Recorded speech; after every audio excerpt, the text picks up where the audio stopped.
Kisah pelaku pesugihan Nyai Puspo Cempoko. Sebelum melanjutkan kisahnya, bila Anda belum subscribe, silakan klik tombol subscribe dan nyalakan loncengnya untuk mengikuti channel Paranormal Nusantara. Sudah beberapa bulan Rusdi merantau ke Jakarta. Selepas tahun baru kemarin, ia sudah berencana mengais rejeki di kota metropolitan itu. Rusdi tidak punya pilihan. Kedua orang tuanya sudah terlalu tua untuk membiayai hidupnya. Ia juga sudah cukup umur untuk bekerja dan mencari penghidupannya sendiri. Di Jakarta, Rusdi memulai usaha sebagai penjual gorengan. Meski pendapatannya tidak seberapa, setidaknya itu bisa menghidupi Rusdi di kota yang keras ini. Tapi, semakin hari pelanggannya mulai berkurang. Ditambah lagi, pemerintah mengumumkan kasus corona pertama saat itu. Karenanya, Rusdi mulai putus asa.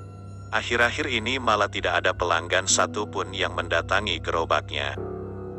Akhirnya, kota Jakarta ditutup dari segala kegiatan. Semua orang diwajibkan bekerja dari rumah. Itu menjadi masalah besar bagi Rusdi. Mana bisa ia bekerja dari rumah, sedangkan ia harus mencari pelanggannya dengan berkeliling. Karena keadaan yang semakin mendesak, Rusdi memutuskan untuk pulang kampung ke Rembang. Sesampainya di Rembang, ia disambut hangat oleh orang tuanya. Tapi, itu hanya bertahan sebentar saja. Rusdi harus memikirkan bagaimana ia bekerja setelah ini. Suatu hari, ia bertemu kawan lamanya, Ali. Saat bertemu di pos ronda tempat mereka biasa bermain dulu, Rusdi menemukan ada yang berbeda dari Ali. Ia berpakaian gagah dengan batik coklatnya. Kelihatannya sih harganya mahal. Ali juga memakai jam tangan yang kinclong.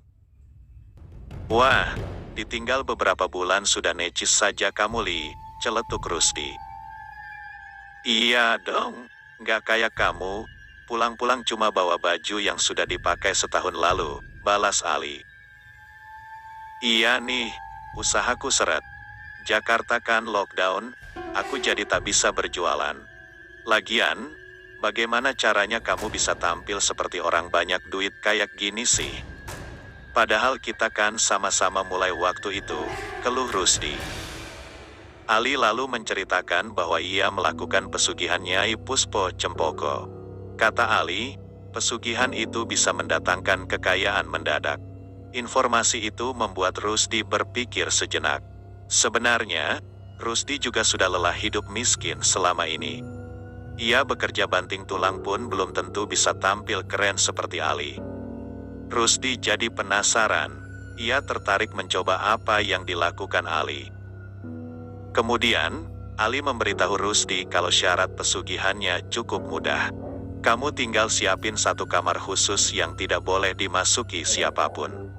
Setiap malam Jumat, kamu harus menaruh kembang, jajanan pasar, kelapa hijau, menyan, dan madu di kamar itu, jelas Ali. Terakhir, kamu harus bersetubuh dengan Nyai Puspo Cempoko di kamar itu setiap malam Jumat Kliwon. Tenang saja, dia itu cantik dan seksi, dijamin kamu gak bakal nyesel ngelakuin pesugihan ini, lanjutnya. Mendengar syarat yang tidak terlalu berat, Rusdi langsung mengiyakan ajakan Ali itu. Bayangan memiliki banyak uang membuat Rusdi bersemangat bertemu Nyai Puspo. Malam ini tepat malam Jumat Kliwon. Rusdi sudah lama menyiapkan kamar kosong di belakang rumahnya untuk dijadikan tempat ritual. Ia juga sudah menyiapkan barang-barang yang menjadi syarat di kamar itu. Sekarang, Rusdi sedang menunggu kedatangan Nyai Puspo sambil menahan rasa gugupnya. Kamar yang sudah wangi kembang itu tiba-tiba berbau makin wangi yang menyengat hidung. Rusdi semakin deg-degan karena ia harus melepas keperjakaannya kepada makhluk halus. Ia berusaha menenangkan diri dengan menutup matanya dan mengatur napas. Saat membuka mata, Rusdi melihat lamat-lamat ada seorang wanita cantik nan seksi di depan matanya. Tubuhnya yang berlekuk dibalut dengan pakaian khas wanita Jawa dengan diselimuti selendang hijau. Astaga, benar kata Ali, kamu memang cantik sekali Nyai, seru Rusdi. Nyai Puspo tidak menanggapi kalimat Rusdi. Dia melontarkan senyum manis yang terlihat agak menakutkan, dan memberikan Rusdi tatapan menggoda. Tak mau buang waktu, Rusdi langsung memegang pinggang Nyai Puspo dan menyelesaikan urusannya malam itu. Beberapa minggu setelah ritual itu dijalankan, Rusdi menjadi orang kaya baru di kampungnya. Semua orang heran melihat perubahan yang tiba-tiba itu. Tak terkecuali orang tua Rusdi.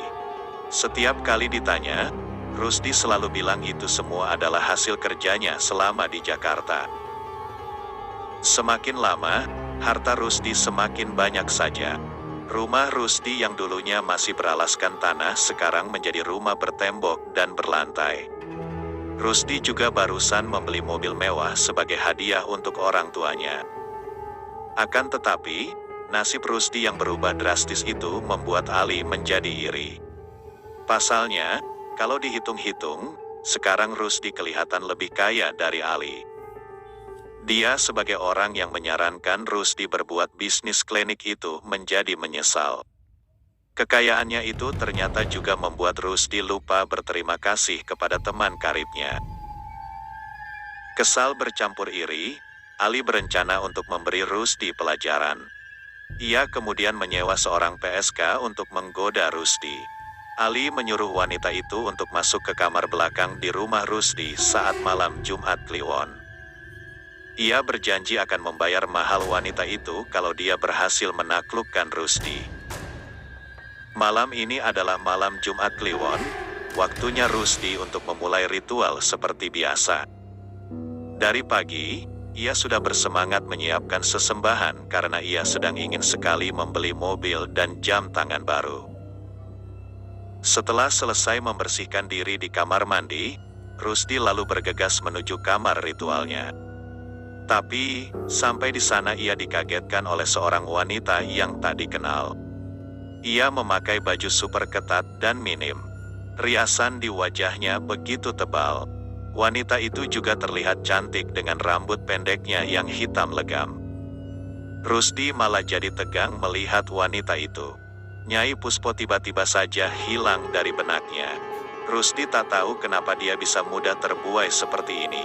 Akhirnya, ia tak tahan dan langsung menuju ranjang tempat wanita itu duduk. Namun, sedang enak di madu cinta, tiba-tiba ada angin kencang berhembus ke dalam kamar. Rusdi terkejut dan melepaskan diri dari wanita itu.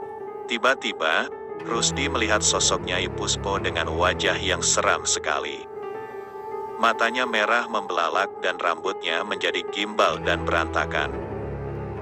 Sosok itu kemudian mencekik Rusdi hingga mulutnya berbusa. Melihat itu, PSK tadi buru-buru keluar meminta pertolongan. Namun nahas, Rusdi sudah ditemukan tidak bernyawa saat orang-orang datang untuk menolongnya. Sampai jumpa di kisah selanjutnya. Jangan lupa like dan share ke sosial media Anda.